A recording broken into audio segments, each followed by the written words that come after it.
Pardon? Ok, non. Non, je refuse. Mais qu'est-ce que vous me faites? Sérieusement, ces temps-ci, avec le young adulte? Je suis tombée totalement accro. Genre, moi, je pensais juste commencer une petite lecture tranquille, quelque chose qui allait me faire du bien. Ah oui, ça a fait du bien, mais ça m'a aussi arraché le cœur par moments. Puis là, ben, ça fait en sorte que j'ai pas le choix de contaminer absolument tout le monde avec mes lectures. Fait qu'aujourd'hui, je te parle des 2 premiers tomes Young Adult qui sont parus comme ce printemps dans la nouvelle collection Young Adult publiée chez les Zélés.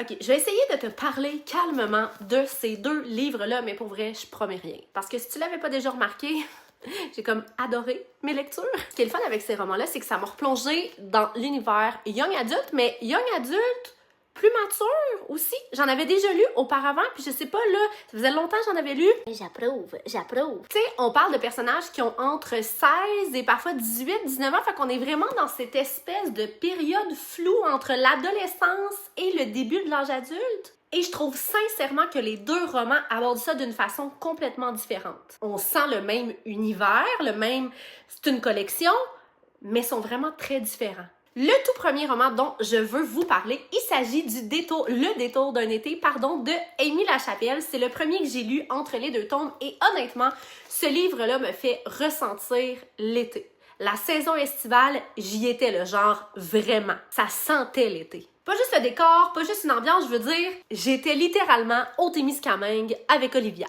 Pourtant, c'est une région que je ne connais pratiquement pas, voire absolument pas finalement, mais on sent tellement que Amy Lachapelle aime profondément cette région-là. Écoute, ça transpire dans chacun des passages. J'ai comme le goût de prendre des vacances là cet été. Il y a aussi quelque chose de très nostalgique dans cette histoire-là. On y suit Olivia qui traverse une période plus difficile après une blessure qui l'empêche de faire du patinage de vitesse et qui se retrouve un peu forcée de ralentir le rythme. Et ça va se faire en allant passer un été chez sa mère au Témiscamingue. Puis c'est ça que j'ai aimé justement, le ralentissement. Le fait de sortir de sa vie habituelle, de ses repères, de ses amis tranquillement, de commencer à se retrouver elle-même. Et mon Dieu que je me suis attachée à Olivia. D'un, parce que je l'ai trouvée mature, mais vraiment très crédible aussi. Tu sais, des fois, dans les romans jeunesse, les personnages adolescents peuvent sonner soit beaucoup trop jeunes, ou au contraire, avoir l'air d'avoir genre 35 ans. Je parle émotionnellement, là. Mais Olivia, on ressent vraiment son âge. Ses hésitations, ses émotions, ses réactions. C'est un petit peu reconnu en elle, honnêtement. Et ça l'a rendue tellement humaine. Évidemment, il y a la relation amoureuse, parce que serait une romance sans relation amoureuse? C'est vraiment dans les balbutiements de l'amour. Je me suis revue à cet âge-là. Cette espèce de moment dans la vie où t'as encore rien vécu, fait que chaque émotion semble plus intense que tout. Tu sais, c'est vraiment... À l'adolescence, dans jeune adulte, en fait, on dirait que tu vis tout plus intensément. Ça me fait du bien à lire. Chaque regard veut dire quelque chose. Chaque rapprochement devient important.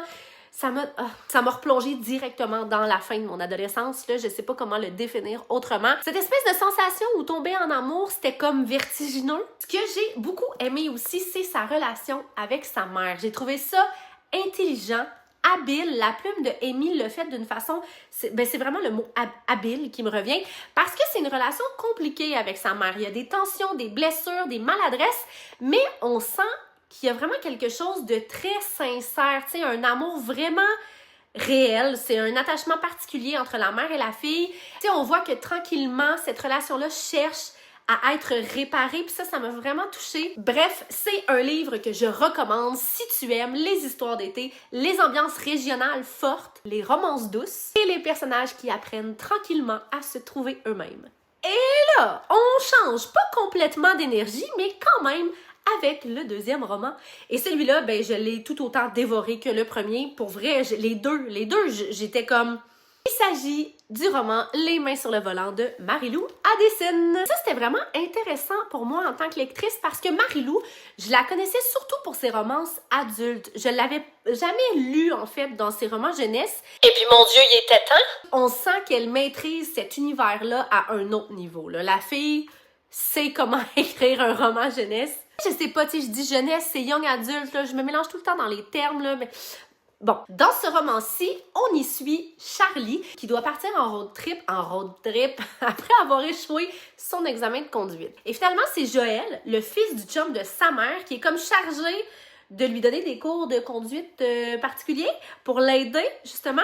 Déjà là, la dynamique est excellente parce qu'ils se connaissent à peine, mais leurs familles sont liées depuis des années, tu sais. Et vous vous en doutez, tranquillement, une relation commence à se développer entre ces deux jeunes gens-là. Et ce que j'ai vraiment aimé, c'est que ce roman-ci est écrit à deux voix. On ressent les émotions des deux personnages, leur insécurité, leur interprétation et leur hésitation. Pour vrai, depuis que j'écris moi-même un peu plus à deux voix, là, dans mes derniers romans, c'est ce que j'ai fait, je pense que je suis devenue complètement accro à ce type de narration-là, parce que je trouve que ça donne vraiment beaucoup de profondeur émotionnelle à l'histoire, puis dans ce roman-là, ça fonctionne ultra bien, comme pour vrai, on dirait que je l'aurais pas vu écrit à un seul point de vue. Il fallait le point de vue de Joël également.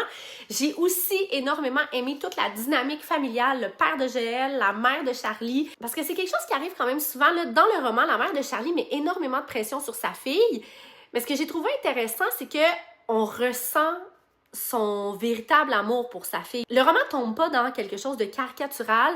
On sent que la pression est assez intense, mais on sent que c'est vraiment maladroit de la part de la mère. C'est vraiment pas fait dans une mauvaise intention. Tu sais, oui, par moments, c'est frustrant. Tu comprends Charlie, tu comprends son stress, mais on sent aussi que sa mère l'aime de tout son cœur. Tu sais, on réalise que c'est juste pas vraiment comment bien l'exprimer finalement. Et ça, ce point-là, ça a rendu les personnages tellement humain pour moi, là, c'est ce que j'ai ressenti en lisant cette belle histoire-là. Il y a aussi quelque chose que j'ai trouvé brillant symboliquement dans ce roman-là, le fait que toute l'histoire tourne autour de la conduite finalement, parce qu'au fond, Charlie essaie constamment de bien faire, tu sais, une petite fille modèle, elle veut pas décevoir, elle veut garder le contrôle, comme si conduire devenait une métaphore du passage vers l'âge adulte. J'ai trouvé ça beau. J'ai trouvé ça beau et évidemment, la relation amoureuse, Seigneur, je me répète, la tension, les rapprochements, les émotions adolescentes qui prennent toute la place, j'ai adoré. J'ai adoré. Ces deux lectures-là m'ont rendu encore plus excitée de découvrir le reste de la collection. Parce que je trouve qu'on est loin des clichés du roman jeunesse. Je dis pas que c'est toujours le cas, mais c'est déjà arrivé dans ce que moi j'ai déjà lu. Ici, on parle vraiment d'émotions vraies, de relations humaines nuancées, de premier amour, de famille, de pression, d'identité. Je trouve que c'est des thèmes importants à aborder en jeunesse, en jeune adulte, puis surtout de cette période bizarre de la vie où t'es plus vraiment un enfant, mais pas encore complètement un adulte. On a tendance à l'oublier en vieillissant peut-être cette transition-là. Puis moi, ça m'a vraiment replongé dedans. Puis tu sais, j'ai des beaux enfants qui sont en train de s'en aller vers l'adolescence. Ça m'a comme ramené un peu à cette période-là de ma vie. Bref, je pense que c'est pour ça que ces histoires-là m'ont autant touchée. Parce qu'au fond, même en vieillissant, on se reconnaît encore là-dedans. On dirait que ça me rend encore plus fébrile à l'idée que mon propre roman, Le chalet d'à côté, fasse éventuellement partie de cette collection-là. On dirait que j'y crois pas encore. Donc pour finir, si vous avez des recommandations de romans young adultes qui vous ont complètement happé émotionnellement, laissez-moi-les dans les commentaires parce qu'apparemment, je suis dans ma phase de lecture ado, jeune adulte. On se revoit bientôt pour une nouvelle vidéo!